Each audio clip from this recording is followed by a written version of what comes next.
Je m'appelle Bertrand Maga Bonjour et Bertrand. je fais de la reliure depuis... J'ai un atelier depuis 1984, j'ai commencé à Strasbourg. Et depuis 95 ou 16, je travaille à Bourg-Bruch. Je suis à mon compte depuis cette époque-là, 84.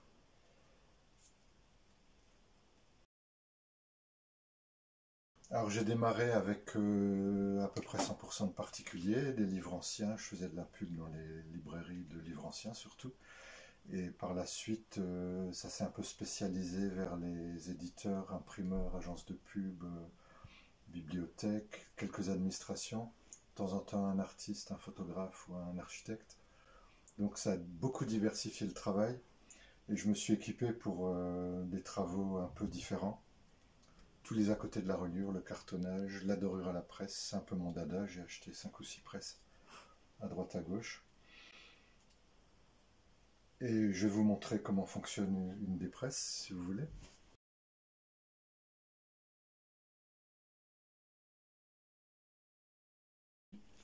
En dorure manuelle, on utilise des fleurons ou fer à dorer, qui sont des pièces de bronze gravées qu'on applique à la main.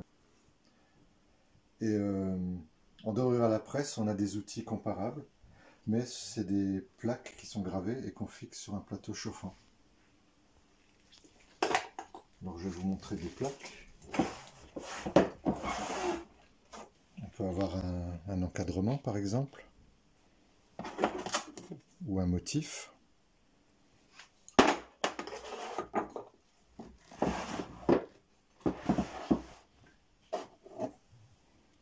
Ça c'est de la dorure galbée, c'est-à-dire en plus de la dorure, vous avez un relief qui se forme.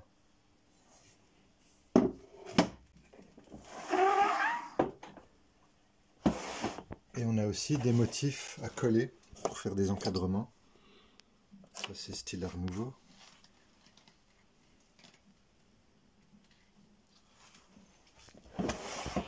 Je suis toujours à la recherche de ces petites plaques que certains anciens imprimeurs ont jetées par caisse pleine. Pourtant c'est vraiment des bijoux. Là par exemple vous avez des caractères qui sont prévus pour être collés sur les plateaux des presses.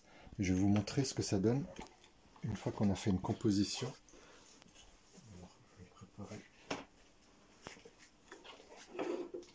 Donc le plateau est assez chaud, c'est pour ça que je le prends avec des poignées.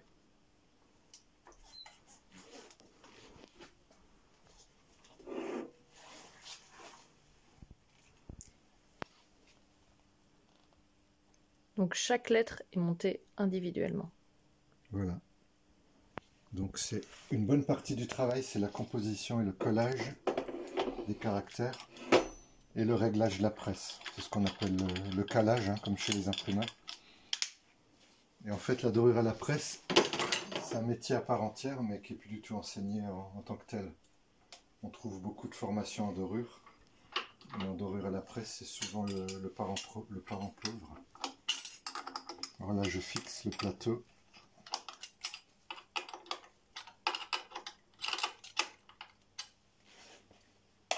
Et on va imprimer à chaud avec du film. Donc c'est de la couleur qui est pulvérisée sur une pellicule synthétique. Et je vais imprimer par exemple une plaque. Alors d'abord il faut faire beaucoup d'essais pour régler la machine. Là j'ai fait des essais en retournant ma plaque pour juger de la température et de la pression. Donc c'est pas très beau à voir, mais ça montre les tâtonnements.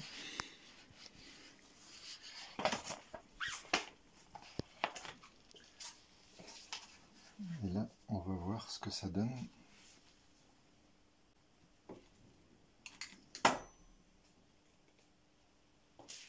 Je vais faire une première empreinte, ce qu'on appelle empreinte à froid. En fait, ça se fait à chaud, mais sans couleur. C'est aussi pour régler la pression. Je peux un petit peu diminuer la pression.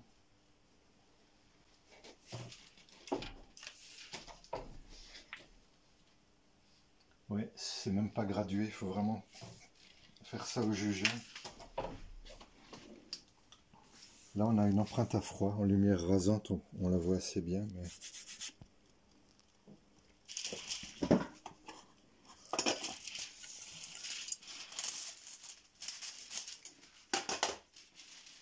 Alors, s'il y avait une grande série, je poserais le film en déroulement automatique. Mais là, je vais le faire pièce à pièce. Donc, je pose du film. Je mets en position. C'est des machines de précision parce qu'il faut que chaque fois qu'on remet le plateau en place, il soit exactement au même endroit pour que les impressions coïncident si on en fait plusieurs. Là, je vais assez vite. C'est-à-dire que je reste pas longtemps en pression pour éviter que ce soit pâteux.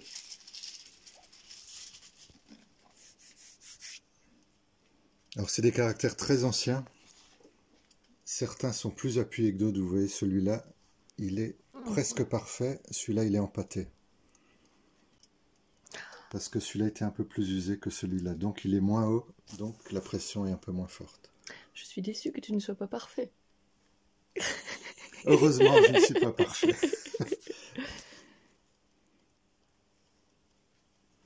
Rien de plus pénible que les gens parfaits, n'est-ce pas? Il n'y a pas de danger. Voilà, donc ça c'est une plaque que je vais mettre dans ma voiture à la place de l'affreux bout de plastique que je mets quand je fais des livraisons. Là, j'ai bricolé avec une ardoise et une craie pour mettre le nom l'adresse où je suis.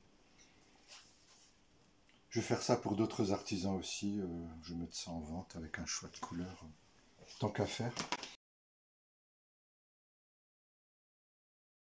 Ça c'est une impression dite à froid, là même avec du film sur du cuir. Alors à l'origine, la dorure à froid se faisait à froid, mais en mouillant le cuir, on arrivait déjà à avoir une empreinte assez durable. Mais on s'est rendu compte qu'en chauffant l'outil, on arrive à teinter le cuir, à le nuancer, et en contrôlant bien la température, on peut avoir des teintes uniformes. Et on a gardé l'expression dorure à froid, bien que ça se fasse toujours à chaud. Donc voilà, la dorure à froid se fait à chaud. Voilà, en allemand on dit Blinddruck, c'est impression aveugle, c'est peut-être plus parlant.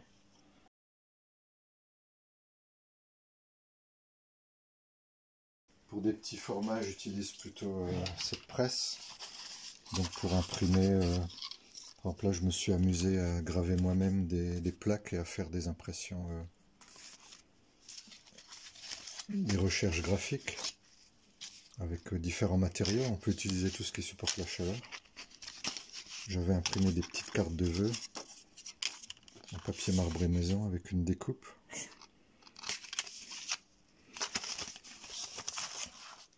Puis je m'amuse avec des petites plaquettes que j'ai récupérées.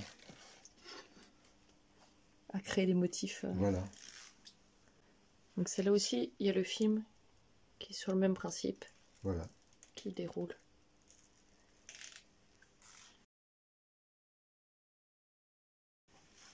Alors ça c'est la mouse de la famille. Alors cette presse, j'utilise quand j'ai des grands formats à faire. Par exemple,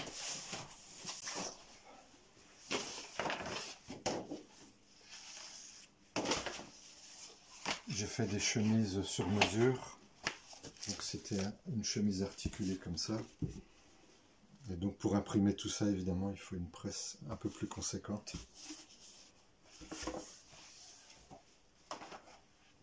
Même principe, le plateau qui chauffe, mais c'est le plateau du bas qui monte dans ce cas-là, comme dans la presse moyenne.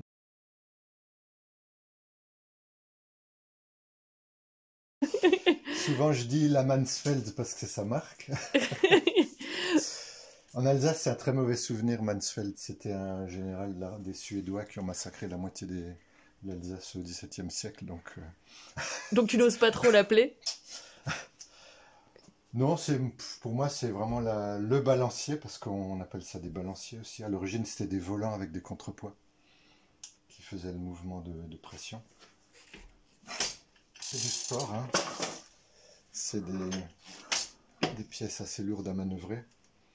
Et là, la démultiplication se fait par le bas, ce qu'on appelle une genouillère, une double démultiplication. Et à l'origine, cette presse fonctionnait au gaz. Elle a été électrifiée d'après le thermostat dans les années 50, je dirais. Et je l'ai un tout petit peu améliorée avec un thermomètre électronique et une sonde. Qui te permet donc d'être plus précis. Voilà, pour régler la température, parce qu'en dorure à la presse, évidemment, certains matériaux sont sensibles à quelques degrés près.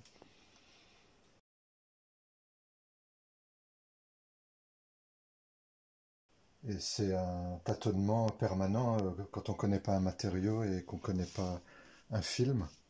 Parce que vous voyez, là, il y a une petite série de rouleaux de film, de dorure. Alors, il y a bien sûr toutes sortes de couleurs, hein, qui peuvent être des couleurs mates, des couleurs brillantes, métallisées ou non métallisées.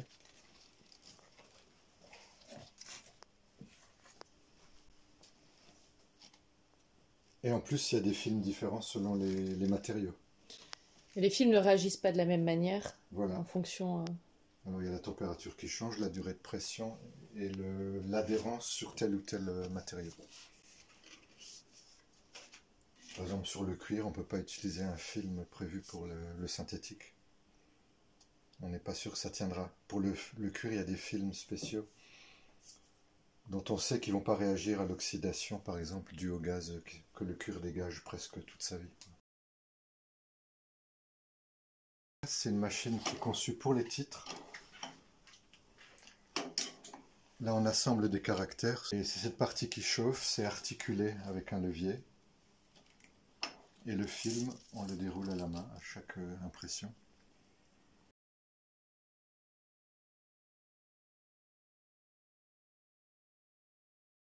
Et là, c'était un cas intéressant parce que c'était 5 couleurs pour un anniversaire, les 10 ans de la brasserie Licorne. Donc on dirait pas, mais c'est fait En impression à chaud à la presse. Voilà. Voilà le cliché qui a servi pour le blanc. On peut deviner les motifs à l'envers. La licorne, le mot brasseur, le logo. Okay. Et ensuite, j'ai imprimé les autres couleurs jusqu'à arriver à la couverture finale. Donc ça, c'est du carton teinté dans la masse. Puisque je suis curieuse, je me permets. Ouais, bien sûr. Probablement le deuxième passage. Ouais, le troisième.